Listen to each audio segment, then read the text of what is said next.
آج کی جو ہماری گفتگو ہے یہ ساری کی ساری گفتگو دراصل ایک بڑے اہم نقطے کے حوالے سے، اور وہ نقطہ جو ان سے وہ یہ قرآن میں اللہ فرماتا ہے کہ تم شکر ادا کرو میں تمہیں اور دوں گا. یہ بڑی واضح آیت ہے، اور شکر کے حوالے سے بے شمار قرآن میں احکام، بے شمار رسول اللہ صلی اللہ علیہ وآلہ وسلم کی احادیث ہمیں ملتی ہیں جس میں اللہ کے رسول صلی اللہ علیہ وسلم فرماتے ہیں کہ اللہ جو راضی ہوتا ہے وہ شکر گزار بندے سے زیادہ راضی ہوتا ہے. یہ جو جگہ جگہ احکام ہیں حدیث میں، قرآن میں، کہ آپ شکر ادا کرو میں تمہیں اور دوں گا. میرا سوال آپ سے پہلا یہ ہے کہ اللہ اتنا بڑا وعدہ کر رہا ہے میں اور دوں گا. بے شک خزانوں کا مالک اللہ خود ہے، کائنات کا مالک خود ہے. آج تک اس دنیا پہ جتنے بھی بادشاہ بنے ہیں ان بادشاہوں سے بڑا بادشاہ اللہ خود ہے. سلطانوں سے سب سے بڑا سلطان وہ ہے. وہ قرآن میں کہتا ہے کہ جی میں سلطان نصیرہ ہوں، یعنی سب سے طاقتور سلطان ہوں. اس کائنات میں اتنا طاقتور سلطان، اتنا طاقتور بادشاہ کوئی بھی نہیں ہے میرے علاوہ. میں پوری کائنات کا، خزانوں کا، چیزوں کا، اسباب کا مالک ہوں. قوانین کو بنانے والا میں ہوں. ساری آسانیاں، رحمتیں، قوانین فطرت، بڑے بڑے پہاڑ، بڑے بڑے گہرے سمندر میں نے بنائے ہیں. تمہاری زندگی کے تمام جو اسباب ہیں پرورش کے، ماں کے پیٹ سے زندگی کے آخری سانس تک میں پیدا کرتا ہوں. تم نے کھانا ہے، تمہیں زندگی میں خوراک مل جاتی ہے. تمہیں سانس چاہیے، آکسیجن مل جاتی ہے. تمہیں جو کچھ چاہیے میں مواقع فراہم کر دیتا ہوں. لیکن ساتھ وہ کہہ رہا ہے کہ جو شکر ادا کرتا ہے میں اضافہ کر دیتا ہوں، اس کے رزق میں اضافہ کر دیتا ہوں. جس چیز کا بھی تم شکر ادا کرو گے میں اس میں اضافہ کر دوں گا. یہ اللہ کا وعدہ ہے. میرا آپ سے سوال یہ ہے کہ آپ کے مطابق شکر کیا ہے؟ شکر کس کو کہتے ہیں؟ اچھا ایک بات چھوٹی سی بتاؤں، یہ ہمیں ماننا پڑے گا کہ جس چیز کو ہم نے خود سمجھا نہ ہو یا پھر جو سمجھا ہو ہم اس سمجھ کی وجہ سے ہی وہ کام کرتے ہیں.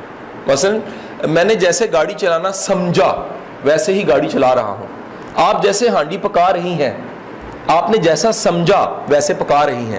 ایک کسی انگریز کی کتاب میں نے واقعہ پڑھا کہ ایک بی بی مرغی کی پوری کھال نہیں، مرغی کی دو کھالیں ہوتی ہیں. ایک وہ کھال ہوتی ہے جو کھال جونسی آپ دیکھتے ہیں اس کے جو پر لگے ہوئے ہیں وہ سارے، جو اس کے سارے اوپر کی کھال، ایک کھال ایک اندر ہوتی ہے.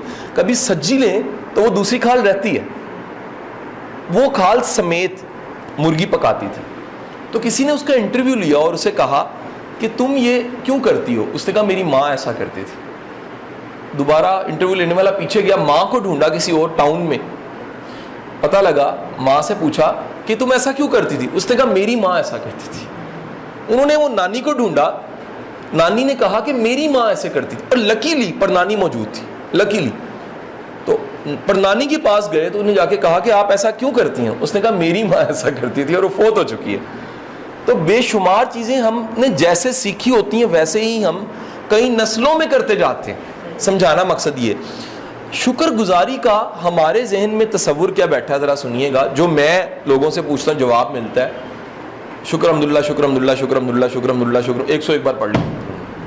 اچھا جی، یا کسی نے پوچھا کیا حال ہے؟ شکر ہے بس. یہ بڑا کامن سا جواب ہے. کی وجہ لنگ رہی؟ اللہ کا شکر ہے جی. آپ چہرے کے ایکسپریشن دیکھیں اور آواز کیا نکل رہی ہے؟ اللہ کا شکر ہے جی، لنگ رہی ہے کہ نہیں ہے؟ گزر رہی ہے بس، جو جڑا سا یہ چنگا ہے، شکر ہے اللہ کا. یہ کامن جملہ ہے جو آپ کو شرقن غربن ہر طرف ملے گا، شمال جنوب ہر طرف یہ لوگ کہتے ملیں گے. آپ کے مطابق یہ صرف تسبیح پڑھ لینا شکر ہے؟ میرا اگلا سوال ہے آپ سے، یہ بڑا امپورٹنٹ سوال ہے. آپ نے اپنے بچے کو کہنا ہے تم بہت اچھے ہو، کہنا ہے، اور آپ محسوس نہیں کر رہے وہ اچھا ہے. آپ کیا کہہ رہے ہیں؟ اسے 101 بار کہتے ہیں آپ بہت اچھے ہو، آپ بہت اچھے ہو، بہت اچھے ہو، بہت اچھے ہو، بہت اچھے ہو، بہت اچھے ہو، ادھر ادھر بھی دیکھی جا رہے ہیں بہت اچھے ہو، بہت اچھے ہو، بہت اچھے ہو. کیا وہ محسوس کرے گا کہ آپ اسے کہہ رہے ہیں وہ بہت اچھے ہو؟ اور ایک ہے کہ آپ نے دل سے محسوس کیا، آپ نے اسے ساتھ لگایا اور کہا تم بہت اچھے ہو، تمہیں اندازہ ہی نہیں ہے.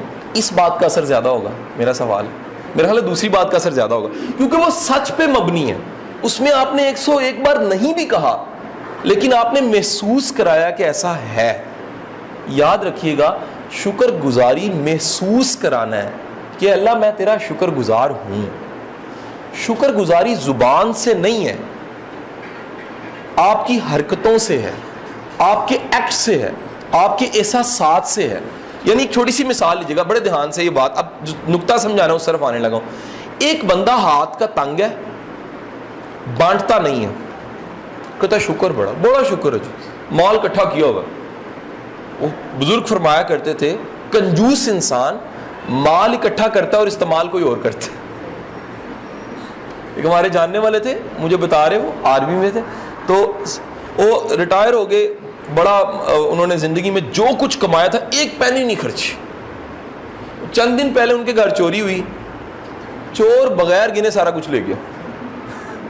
یعنی سارا مال جس پہ وہ ایسے جم کے بیٹھے ہوئے تھے, چور آیا, اس نے گننے کی زحمت نہیں کی کہ گن کے لے کے جاؤں, وہ تو گن کے رکھا ہوا تھا, اس نے بیگ میں ڈالا لے گیا, کہتا گھر جا کے گنا. بتانے کا مقصد یہ ہے کہ ہمارے زندگی میں ہم جتنا مال اکٹھا کر رہے ہوتے ہیں, یہ جو کچھ اکٹھا کر کے سمجھتے ہیں ہمارا ہے, غور کیجئے گا کہ یہ شکر گزاری ہے. شکر گزاری کا مطلب یہ ہے کہ جو اللہ نے دیا ہے وہ اللہ کی راہ میں استعمال ہو. اب جب یہ عادت ہم میں نہیں ہوتی تو وہ مرغی والی مثال ذرا سامنے رکھ لیجئے گا کہ یہ کیوں کر رہے ہیں, میری ماں کرتی تھی, وہ کیوں کرتی تھی, میری نانی کرتی تھی, نانی کیوں کرتی تھی, کیونکہ پڑنانی کرتی تھی. یہ ساری عادات نسلوں میں چلی جاتی ہیں. میری بات آپ سمجھے کہ نہیں سمجھے؟ میں ریئلٹی بتا رہا ہوں کہ میں نے نسلوں میں یہ سرایت کرتے چیز دیکھی. میرے گاؤں میں نا آنٹی بیٹی جانتی ہیں, وہاں ال چلتی ہے. ال کا مطلب ہوتا ہے جو خاندان کا نام ہوتا ہے اسے ال کہتے ہیں, ال, ٹھیک ہے جی. جیسے میری ال ہے قاضی شان ہے, ہم سید ہیں تو وہ قاضی جون سے ہمارا کو بڑا بوڑھا ہوگا تو وہ قاضی شانے چلے آ رہے ہیں. اچھا اس طرح ایک پوری کی پوری جون سے ہے وہ ال ہے, انہیں کہتے ہیں گاندھی. اچھا میں نے اپنے فادر سے پوچھا انہیں گاندھی سارے کیوں کہتے ہیں, کہتے ہیں کنجوس بڑے. جیسے گاندھی کی ایک چڈی ہوتی تھی اور وہ بڑا ایک یعنی کہ برے حالات میں رہتا تھا, بالکل ویسے یہ برے حالات میں رہتے ہیں, مال جمع کری جاتے ہیں, ان کو گاندھی کہتے ہیں سارے نسلوں کو. زندگی میں یاد رکھیے گا اللہ کے وعدے کے مطابق شکر گزار کو ملنا ہے, بڑھ چڑھ کے ملنا ہے. اللہ نے آج ہی ایک لمحے کے لیے سوچیے گا جو جو نوازشیں کی ہوئی ہیں, جو جو آسانیاں کی ہوئی ہیں, انہیں بانٹنا شروع کر دیں. اللہ نے اگر آپ کو پیسہ دیا ہے, اپنے پیسے میں سے تھوڑا سا پیسہ اس کو ضرور دیں جو محروم ہے. اچھا اگر اللہ نے رزق دیا ہے, خدا کے لیے اپنے رزق میں ایک بندہ یا دو بندے ضرور شامل کریں. ایسے بندے شامل کریں جو آسانی میں نہیں ہیں, جن کے پاس رزق کی تھوڑی سی تنگی ہے. مجھے لوگ کہتے ہیں جی ہم صدقہ کرنے لگے ہیں تو 1100 روپیہ کس کو دیں. میں نے کہا آپ کے خیال میں کیا آ رہا ہے؟ وہ مجھے کہتے ہیں جی ہم یہ 1100 روپیہ 1100 بندوں میں بانٹ دیں. آپ کو سمجھ یہ نہیں, ایک روپیہ. میں کہتا ہوں یار 1 روپے کی تو کینڈی بھی اچھی نہیں آتی. اچھا میں نہیں کہہ رہا کہ 1100 نہ بانٹو, میں یہ کہنا چاہ رہا ہوں کہ 1100 کسی ایک کو دو تاکہ اس کی ایک ہانڈی تو اچھی پک سکے. بات سمجھ رہی کہ نہیں آئی؟ ہم کسی کی زندگی میں اتنا تھوڑا فرق ڈالتے ہیں, فرق نہیں پڑتا, بجائے یہ کہ کسی ایک کی زندگی میں ہم تھوڑا بہتر فرق ڈال دیں, وہ زیادہ بہتر ہے. جیسے قربانی ایک بوٹی بانٹ سکے, ایک بوٹی کسی کا کیا بننا ہے. آپ تھوڑوں کو بانٹ دیں لیکن بانٹیں اچھا, آپ کا تھوڑا حوصلہ بڑھے. یاد رکھیے گا انسان مال بڑھنے سے بڑا نہیں ہوتا, حوصلہ بڑھنے سے بہت بڑا ہو جاتا ہے. یہ جب تک آپ میں یہ خیال ماؤں میں نہیں آتا نا, بچوں میں نہیں آ سکتا. اس لیے یاد رکھیے گا سخی ماں کا بچہ سخی ہوتا ہے. یہ کبھی نہیں ہو سکتا بچہ کتابیں پڑھ کے سخی ہو جائے کہ جی سخاوت کی برکات 3 مضامین پڑھے ہیں بچہ سخی ہو گیا, کبھی نہیں ہوگا. نمبر اچھے لے لے گا, 10 میں سے 10 مضمون میں آگے. جب تک اس نے ماں کو دیکھا نہیں ہے نا کہ ماں سخی ہے, جب تک اس نے گھر میں دیکھا نہیں ہے نا کہ یار پیسہ, ایک بڑی امپورٹنٹ چیز یاد رکھنا, بندہ پیسہ اس کو دیتا ہے جو پیسے سے زیادہ قیمتی ہوتا ہے. ہم پیسے کو اتنا قیمتی سمجھتے ہیں کہ بندہ ڈی ویلیو ہو جاتا ہے, پیسہ قیمتی ہوتا ہے, پیسہ دوبارہ آ سکتا ہے, بندہ دوبارہ. لوگوں کو میں نے سسکتے دیکھا ہے کہ بچے دوائی نہیں پلاتے, میڈیسن لا کے ابا کو نہیں دیتے, کیونکہ بچوں کو سکھایا یہ پیسے بچا رہے ہیں, دوائی نہیں لانی. وہی غلطی اپنے کام آ رہی ہوتی ہے. یقین کریں میں نے وہ سینز کئی دفعہ آنکھوں کے سامنے دیکھے. کفن کے ٹائم پہ، خریدنے کے ٹائم پہ بچے ادھر ادھر ہونے لگ پڑتے ہیں کہ پیسے خرچنے پڑیں گے. خدا کی پناہ ہے، وجہ کیا ہے؟ ساری زندگی بچوں کی تربیت کی نہیں ہے کہ خدا کے بندو یار تھوڑی سی کسی کی مدد کر دینی ہے، کسی کے کام آ جانا ہے. تو جب اپنے کفن کی باری آئی یا اپنی باری آئی تو کیا ہوا؟ حوصلہ اتنا کم تھا کہ اپنے کفن کی دفعہ بھی صدقے زکوٰۃ کی ضرورت پڑ گئی. سو بتانے کا مقصد یہ ہے کہ اللہ کے اس وعدے کو سامنے رکھیے. وہ کہتا ہے کہ تم شکر ادا کرو، میں تمہیں اور دوں گا.